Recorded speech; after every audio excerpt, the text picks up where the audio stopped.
පරිගණක පාඩම YouTube channel එකත් එක්ක එකතු වෙලා ඉන්න ඔයාලට සුබ දවසක් කියලා ප්‍රාර්ථනා කරනවා.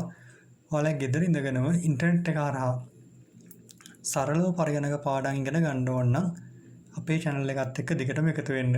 ඉතින් ඔයාලා තාම අපිව subscribe කරලා නැත්නම් පල්ලෙහා තියෙන රතු පාට බටන් එක වල subscribe කරන්න. ඒ වගේම තමයි පල්ලෙහා තියෙන සීනුවේ ලකුණ එබුවොත් එහෙම මම අලුතෙන් වීඩියෝ එකක් දාපු ගමන් ඔයාලට අදාළ වීඩියෝ එක බලා ගැනීම හැකියාව තියෙනවා.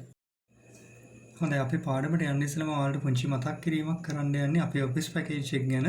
ඉතින් ඔයා මුලින් ඉඳලම කම්පියුටර් ඉගෙන ගන්න කැමැත්තක් දක්වන කෙනෙක් නම් ඔයාලට පුළුවන් අපේ ආයතනෙත් එක්ක සම්බන්ධ වෙලා මේ Certificate in MS Office කියන පාඨමාලාව හදාරන්න. ඉතින් මේ පාඨමාලාව හදාරන්න ඔයාලට කිසිම මූලික දැනුමක් අවශ්‍ය වෙන්නේ නැහැ. ඉංග්‍රීසි භාෂාව පිළිබඳ කිසිම දැනුමක් ඔයාලට අවශ්‍ය වෙන්නේ නැහැ. සරල සිංහලෙන් ඔයාලට පාඩම් ඉගෙන ගැනීමේ හැකියාව තියෙනවා මේ පාඨමාලාව තුළදී. ඔයාලට තනියම හරි එහෙමත් නැත්නම් 4 දිනකින් අඩුම 4 දිනකින් කණ්ඩායමකට එකතු වෙලා හරි මේ පාඨමාලාව හැදෑරීමේ අවස්ථාව තියෙනවා. ඉතින් මේ පාඨමාලාවේදී ඔයාලට කම්පියුටර් එකක් කියන්නේ මොකක්ද? කීබෝඩ් එක mouse එක භාවිත කරන්නේ කොහොමද? Word package එක භාවිත කරන්නේ කොහොමද? Excel, PowerPoint, Access වගේ packages කොහොමද භාවිත කරන්නේ? ඊට අමතරව සිංහලෙන් ඕනම දෙයක් type කරගන්නේ කොහොමද? ඉන්ටර්නෙට් එක ඊමේල් භාවිත කරන්නේ කොහොමද? මේ වගේ දේවල් පිළිබඳ වැඩි ප්‍රායෝගික දැනුමක් ලබා දෙන්න අපි උත්සාහ කරනවා. ඉතින් ඔයාටත් මේ පාඨමාලාවට සහභාගී වෙන්න අවශ්‍ය නම් පාඨමාලාව සම්බන්ධ වැඩිදුර විස්තර ලබා ගන්න ඕන නම් මම මෙතන දාලා තියෙන ෆෝන් නම්බර් එකට කතා කරලා ඒ පිළිබඳ විස්තර දැනගැනීමේ හැකියාව තියෙනවා. හොඳයි එහෙනම් අපි කෙලින්ම පාඩම පැත්තට යමු.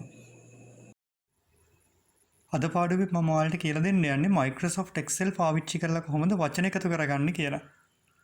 ඉතින් මම මෙතන මේ worksheet එකේ type කරගෙන තියෙනවා first name, last name සහ full name කියන මාතෘකා තුනක්. දැන් ඔයාලට පේන ඉතින් first name කියන column එක යටතේ මම නම් 3ක් type කරලා තියෙනවා. ආයි last name කියන column එක යටතේ තව නම් 3ක් type කරලා තියෙනවා.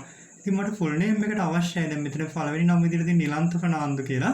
එහෙනම් මම නිලන්ත ෆර්නාන්දු කියන නම මෙතන තනි නමක් විදිහට ගන්න ඕන. first name එකට තියෙන නිලන්ත එකයි last name එකට තියෙන ෆර්නාන්දු එකයි එකතු කරලා නිලන්ත ෆර්නාන්දු කියලා මට මෙතෙන්ට හදා ගන්න ඕන.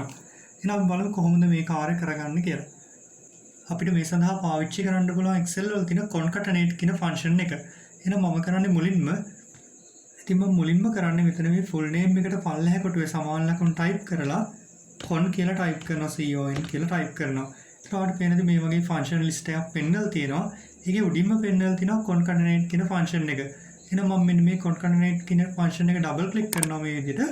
ඊට පස්සේ මම කරන්නේ එකතු කරන්න ඕන පළවෙනි වචනෙට මෙහෙම click එකක් දෙනවා. ඊට පස්සේ මම මෙතන සාමාන්‍ය කමාවක් දෙනවා.